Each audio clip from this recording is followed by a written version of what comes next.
আসসালামু আলাইকুম, বিসমিল্লাহির রহমানির রহিম। আজকে আমি শেয়ার করব আপনাদের সাথে গরুর পায়া বা নেহেরি।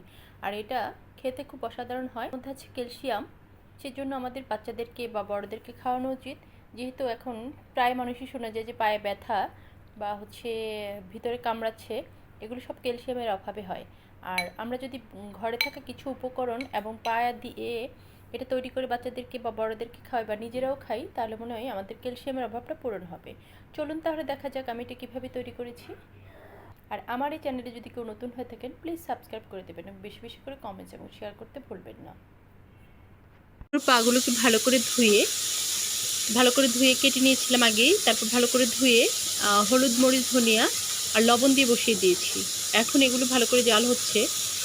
আমি 4-5 ঘন্টার জন্য এইভাবে জাল করব। জাল করে নিলে নরম হবে।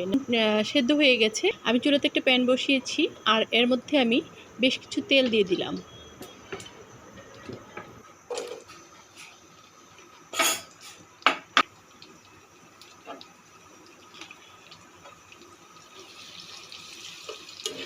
পেঁয়াজটা আমি ভালো করে ভেজে নিচ্ছি একটু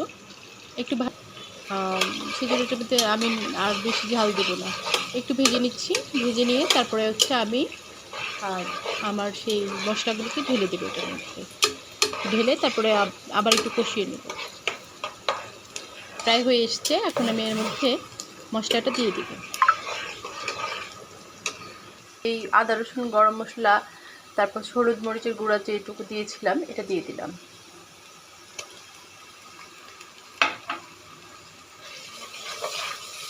যেহেতু আমি গরুর নেহারিটার মধ্যে আগে থেকে হলুদ, মরিচ দিয়েছিলাম, শুধু গরম মশলাটা আর আদা রসুনটা দিইনি, সেই জন্য এখানে বেশিটা হলুদ মরিচ দিলাম না। ভাজা ভাজা হয়ে আসার পরে আমি এর মধ্যে একটু পানি দিয়ে দিচ্ছি।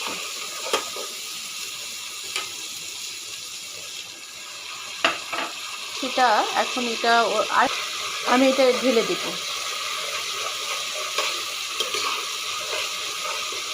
প্রায় অনেকক্ষণ জাল দিয়ে সেদ্ধ করে নিয়েছি।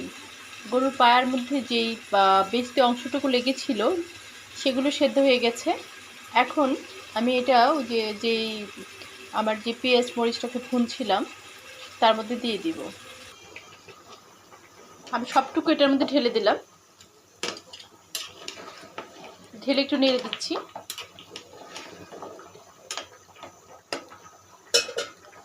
এটার মধ্যে যে লবণটা আছে সেটাও দেখে নিয়েছি, লবণটাও ঠিক আছে।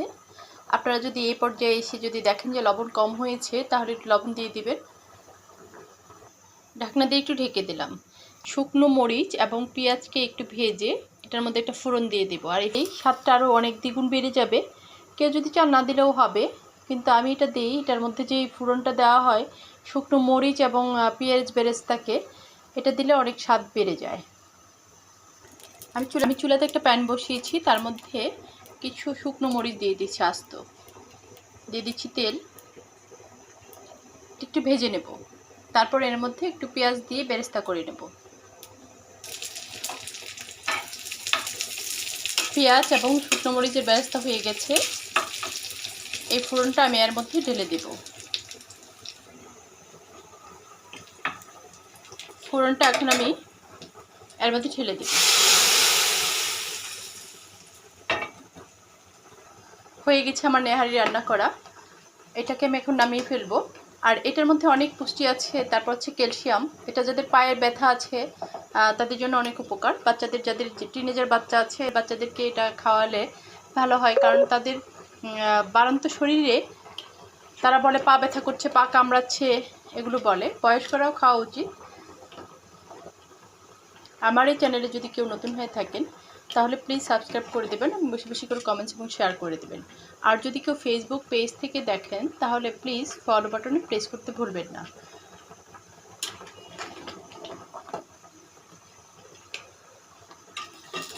ধন্যবাদ সকলকে। আসসালামু আলাইকুম।